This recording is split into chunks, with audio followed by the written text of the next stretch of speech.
پاکستان تحریک انصاف کو ٹکڑے ٹکڑے کرنا ہے اور عمران خان کی جو مقبولیت ہے اس کو کم کرنا ہے، عام آدمی کے دلوں میں عمران خان کی نفرت پیدا کرنی ہے۔ اس سارے پروسیس کے لیے پاکستان کی سیاست بھی داؤ پہ لگ گئی، پاکستان کا معاشرہ بھی داؤ پہ لگ گیا، پاکستان کی اخلاقیات بھی آخری درجے تک پہنچ گئی، پاکستان کے اندر نوجوان بھی مایوس ہو کر ملک چھوڑنے پہ مجبور ہو گیا، پاکستان کے اندر جو قانون، آئین، اصول، پالیسی یا کسی بھی حوالے سے جمہوریت، خود مختاری، خودداری، اس کی کوئی چھوٹی سی بھی اگر کوئی امید باقی تھی یا کچھ ایسی مروت پردے کے پیچھے تھی، وہ بھی اب ختم ہو گئی۔ اب یہاں پہ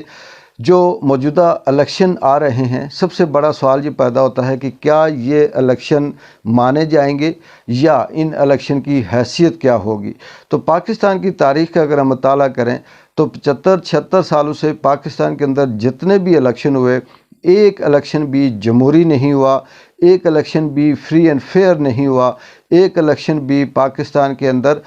جو عوام کے ووٹ سے ہونا چاہیے تھا نہیں ہوا۔ اس کے اندر دھاندلیاں ہوتی رہی، رگڈ ہوتے رہے، الزامات لگتے رہے اور بے شمار ایسی چیزیں ماضی میں سامنے آتی رہیں، لیکن فرق صرف اتنا تھا کہ وہ پردے کے پیچھے تھے اور کہیں نہ کہیں ایسا جو آج کسی دوسری سیاسی جماعت کو ملتا تھا جو یہ کہتی تھی کہ یہ الیکشن صحیح ہیں، فری اینڈ فیئر ہیں، الیکشن قانون، اصول اور آئین کے مطابق ہیں، تو سلسلہ چلتا رہا۔ لیکن موجودہ جو الیکشن ہیں 2024 کو، یہ جو 8 فروری کو اگر الیکشن ہونے ہیں تو اس میں پوری دنیا کے اندر اب کوئی ابہام باقی نہیں ہے۔ یہ الیکشن پاکستان کی تاریخ کا ناکام ترین الیکشن ہوگا، کرپٹ ترین الیکشن ہوگا، دھاندلی زیادہ الیکشن ہوگا، پری پول جسے کہتے ہیں کہ وقت سے پہلے ساری چیزیں سامنے آ چکی ہیں، کیونکہ پاکستان تحریک انصاف جو پاکستان کی سب سے بڑی سیاسی جماعت ہے، اس کا انہوں نے انتخابی نشان بھی چھین لیا اسے آؤٹ کرنے کے لیے۔ اس کے ساتھ ایم کیو ایم والا سلوک کر کے اسے ٹکڑے ٹکڑے کرنے کی کوشش کی، اس کے تمام امیدواروں کو آزاد حیثیت سے کسی کو سبز منڈی کی ساری گند اٹھا کر نشان دے دیے، کسی کو گھر کے سامان کا انتخابی نشان دے دیا، جو منہ میں آیا وہ انتخابی نشان دیا۔ لیکن حیرت کی بات یہ ہے کہ عمران خان کی مقبولیت ہے کہ کم ہونے کا نام نہیں لے رہی۔ پاکستان کے اندر الیکشن کا جو جذبہ کم ہونا چاہیے تھا وہ اب زیادہ ہو گیا۔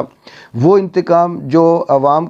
کے اندر خوف پیدا کرنے کے لیے جو مقتدر حلقے یا جو ہمارے تھنک ٹینک ہے وہ کر رہے ہیں، وہ اب ناکام ہوتے جا رہے ہیں، اور اب یہ روزانہ ایک نیا اسکرپٹ سامنے لے کے آتے ہیں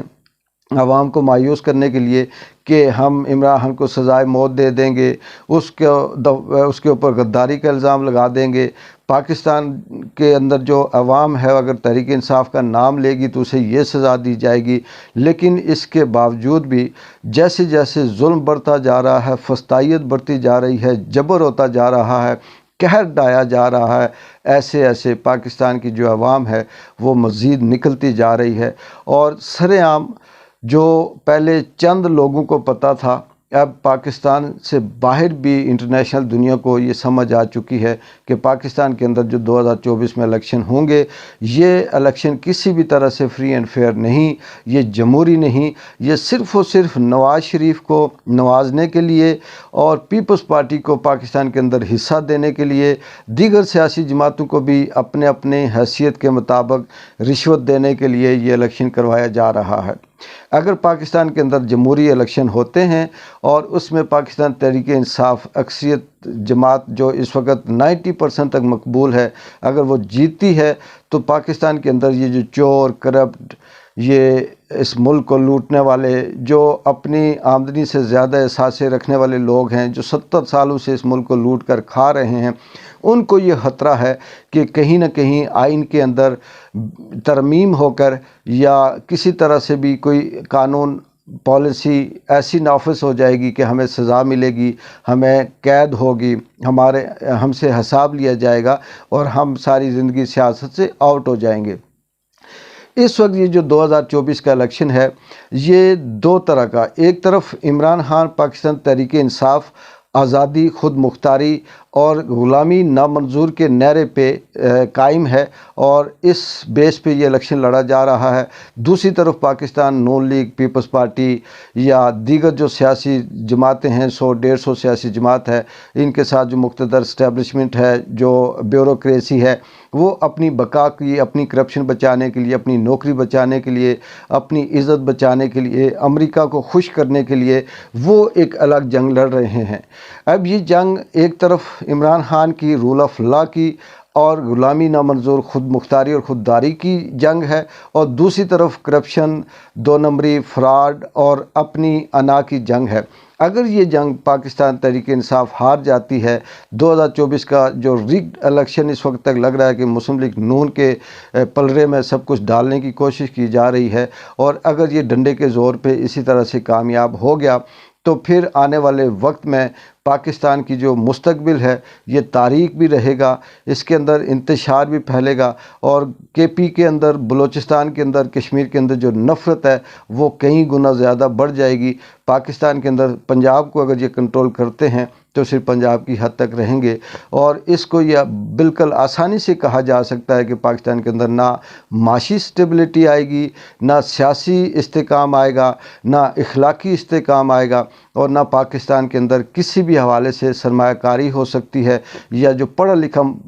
ہونہار قسم کا نوجوان ہے وہ اس ملک کے اندر کسی قسم کی دلچسپی لے گا۔ تو یہ ملک جو اس وقت بالکل بانچ کے اس سٹیج پہ کھڑا ہے، یہ بالکل دیوالیہ ہو کر تو پھر یہ چند لوگوں کے لیے ہی رہ جائے گا۔ باقی جو کیڑے مکوڑے ہیں وہ اپنی زندگی